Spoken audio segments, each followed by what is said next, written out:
Supervillains have a knack for coming together to take on the similarly teamed up heroes out there. But we're kinda bored of talking about the same old teams like the Sinister Six, the Masters of Evil, or the Brotherhood of Evil Mutants. So today on Top 10 Nerd, we're talking about the top 10 obscure Marvel villain teams. Number 10, the S-Men. Red Skull, being the dastardly devil he is, made some backup plans in the case of his eventual demise. One such plan was a clone of himself who would come back in the modern era. Okay, side note, why do villains do this, making clones of themselves?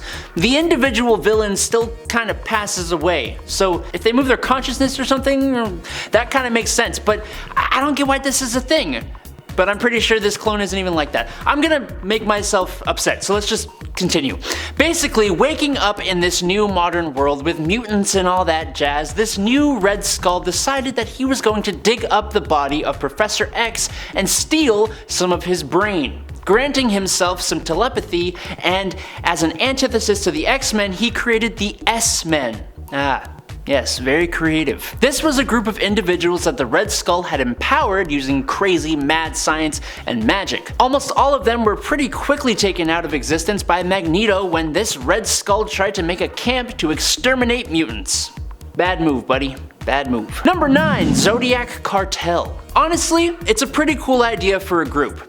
This villainous group of hand-picked business leaders who were all born under different zodiac signs, as their leader Cornelius Van Lunt, or Taurus, was heavily into astrology. Each member, while representing a zodiac sign, also was based in a different American city, and their main goal was world economic and political domination. Its members originally were, other than Cornelius, Scorpio, Jake Fury, Aquarius, Darren Bentley, Aries, Marcus Lassiter, Cancer, Jack Cleveno, Capricorn, Willard Weir, Gemini, Joshua Link, Leo, Daniel Radford, Libra, Gustav Brandt, Pisces, Noah Perricone, Sagittarius, Harlan Vargas, and my representative, Virgo, Elaine McLaughlin. The team was first formed after the dissolution of a previous group called the Great Wheel of Zodiac, which had covert agents from around the globe including Baron von Strucker, Dum Dum Dugan, and even Leonardo da Vinci. Its dissolution also led to the creation of S.H.I.E.L.D., Hydra, and Leviathan as well,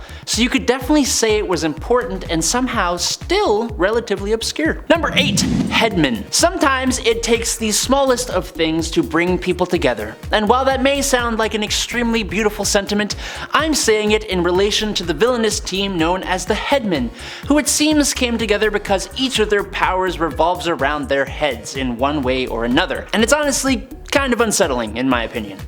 Bonded together through their heads, these scientists sought out world domination, bringing them into conflict with the Defenders, She-Hulk, and Spider-Man. This quartet consisted of Arthur Nagin, their leader, who had his head transplanted onto the body of a gorilla, Ruby Thursday, who replaced her own head with an organic computer capable of changing shape, Gerald Morgan, aka Shrunken Bones, accidentally shrank his own skeleton, including his skull, so he basically has really baggy skin, and Chandu the Mystic's head has been transplanted by Nagin onto a number of different bodies throughout his time, making him quite versatile. Number 7, Circus of Crime. Fritz Tybalt, then manager and ringmaster of a small Austrian circus, became active in the Axis powers during World War II. He was asked by German intelligence to take his circus to the United States of America to give performances in major cities while actually using his circus members' powers and talents in order to take out government officials. Fritz Tybalt's evil Circus of Crime consisted of Omir the Snake Charmer, Tommy Thumb, the Trapeze Trio, and Zandow the Strongman. However, Tybalt, who came to be known as the Ringmaster of Death, was captured by Captain America.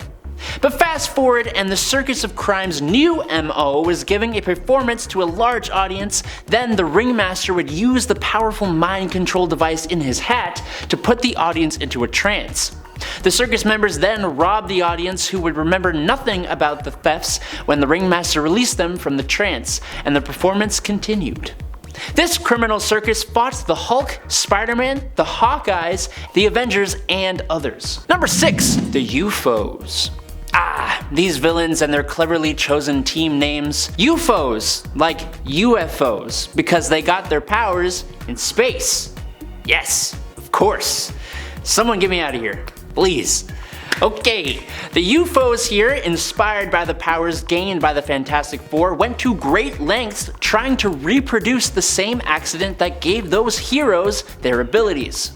The attempt succeeded, but they were interrupted by Bruce Banner, who discovered their ground control facility and was able to bring the shuttle down, because he thought it had been exposed to the cosmic radiation by accident. They were none too happy, as they thought they could have been made even stronger if he had not interfered, and they displayed their newfound powers in a frankly pretty awesome fight with the Incredible Hulk, even if they lost. Vapor has the ability to alter her form into any known gas. Vector gained the power of telekinesis from cosmic rays. X-Ray has been permanently transformed into a living energy field with the power to expel forms of heavy radiation capable of hurting even the Hulk. Ironclad has been permanently transformed into organic metal steel. He has superhuman strength, durability, and the ability to decrease or increase his own weight. His fight with the Hulk literally shook the universe, which is super cool. You should probably check him out. Number 5, the Frightful Four. A second group inspired by the Fantastic Four. Yes, the Frightful Four also did not come up with a very clever name. The Wizard, the Sandman, and Paste Pot Pete, who all regularly did battle with the Human Torch and were defeated by him around the same time, realized that they all had unique powers and a mutual disdain for the Fantastic Four. The Wizard suggested that they form a group that would be the evil counterparts to the Fantastic Four.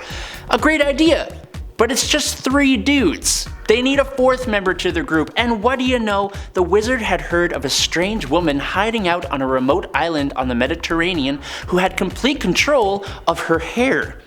Traveling there, the Wizard convinced Madame Medusa to join their ranks.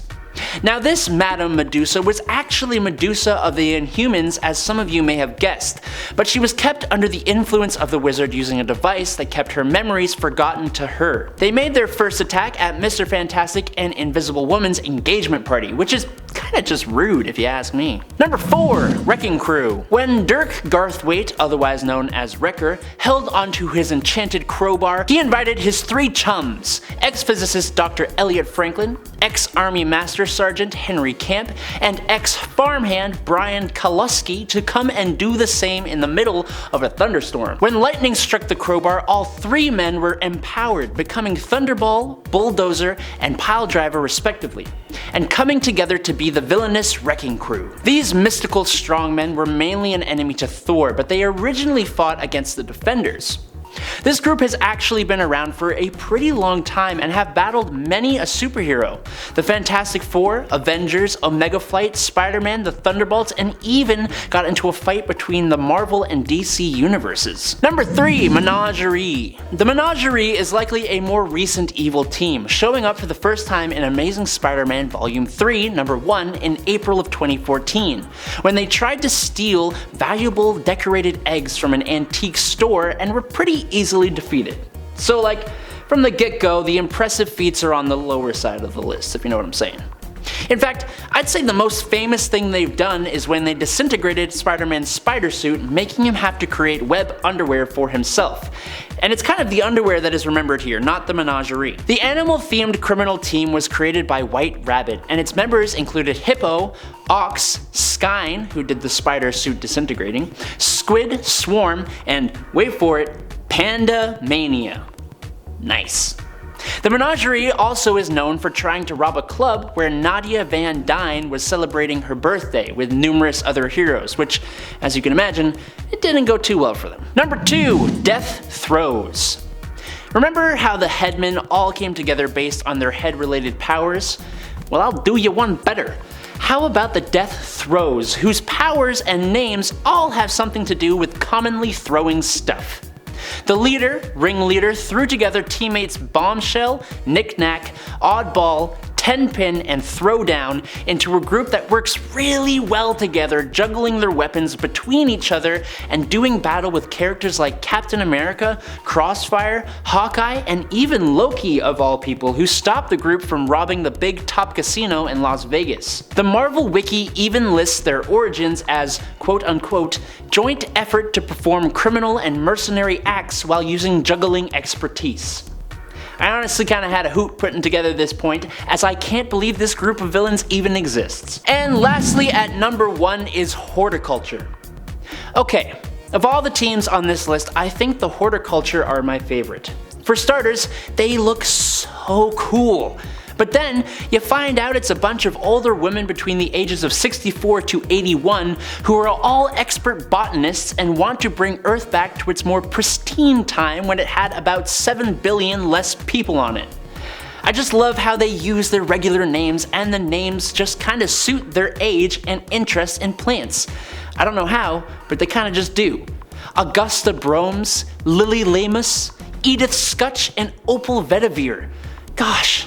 But yes, that's right, these ladies want to basically exterminate most of the Earth's human population and bring plants back to the forefront, specifically flowers. This goal brings them into conflict with the X-Men in 2019's X-Men number 3. Beyond biological modifications believed to have been made to themselves, the women of Hordeculture are experts at manipulating the environment to suit their extinction agenda, and they're also computer programmers, selling software to Orcus to monitor Krakoan gateways. But seriously, look at them. They're just awesome. And there you have it. Hopefully you learned of a team you just haven't seen before. Let me know in the comments if you liked any of the choices, or if you have suggestions for a part 2. For now, don't forget to like, comment, and subscribe here at Top 10 Nerd. I've been your host, Adam Andrews. You can find my socials in the description below, and until next time, thanks for watching, and peace out, nerds.